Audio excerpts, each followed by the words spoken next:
America is the richest country in human history. It controls the most powerful corporations, the deepest financial markets, and more accumulated wealth than any civilization that came before it. And yet today, millions of Americans working full-time cannot afford rent. Families with two incomes live one emergency away from collapse. College graduates enter adulthood already buried under debt. This didn't happen suddenly, and it didn't happen by accident. The American middle class didn't fail the system. The system was redesigned, slowly, quietly, to fail them. For decades, America sold a promise that felt unbreakable. Work hard, get an education, buy a home, raise a family, retire with dignity. And for a long time, that promise worked. One income could support a household. Wages rose with productivity. Homes were affordable on ordinary salaries. Debt existed, but it was temporary, not permanent. The middle class wasn't wealthy, but it was stable. And stability meant freedom. Freedom from constant fear, from financial chaos, from living one mistake away from disaster. But beneath that stability, the foundation was already shifting.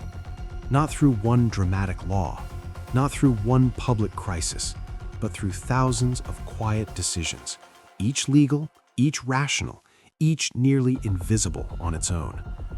The first fracture appeared when wages stopped keeping up with reality. American workers became more productive than at any moment in history.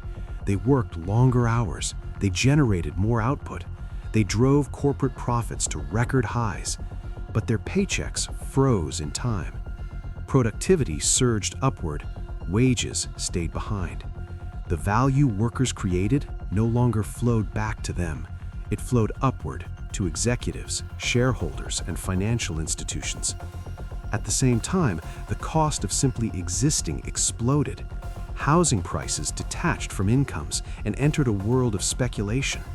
Healthcare costs rose faster than wages year after year. Education transformed from a public investment into a lifelong debt obligation.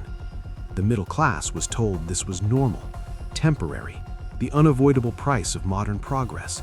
But it wasn't progress. It was extraction. And this is where the system truly reveals itself.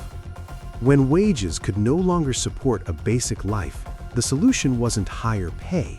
It was debt. Credit cards filled the gap. Student loans replaced affordable education. Auto loans stretched longer.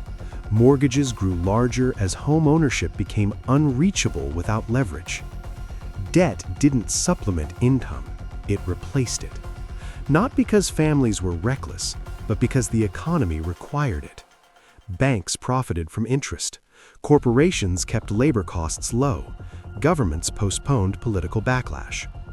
On paper, everything still looked fine. Homes were owned, barely.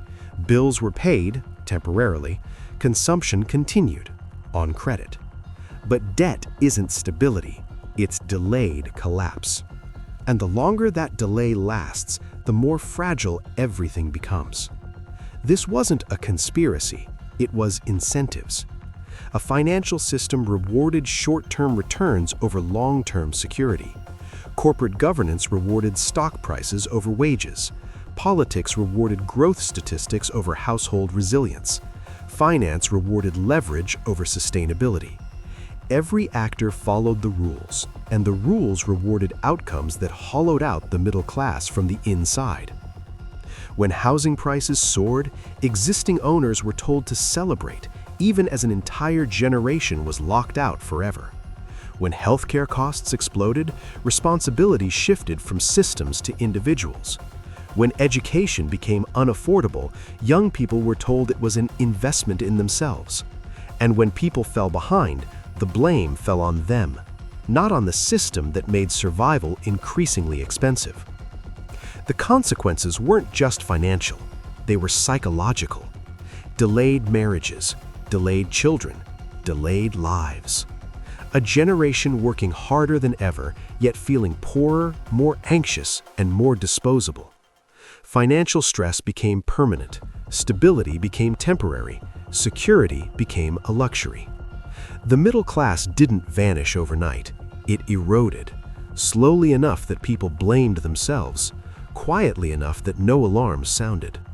Until one day, millions realized they weren't standing on solid ground at all. They were balancing on debt, uncertainty, and shrinking margins. Every recession made it worse. Every crisis exposed how thin the safety net had become. When markets collapsed, corporations were rescued. When banks failed, liquidity appeared overnight. When households struggled, they were told to budget better. Risk was absorbed at the top. Responsibility was pushed downward. And over time, people adjusted, not because life improved, but because expectations fell. So when people ask what happened to America's middle class, the answer isn't laziness, it isn't entitlement, it isn't a lack of discipline, it's design. A system that shifted risk downward while rewards moved upward. A system that replaced stable income with permanent debt. A system that normalized survival as a personal responsibility while engineering systemic failure. The middle class didn't collapse because people stopped working hard. It collapsed because the rules changed, quietly, legally, and permanently. And the most dangerous part? Most people never noticed because they were too busy trying to survive.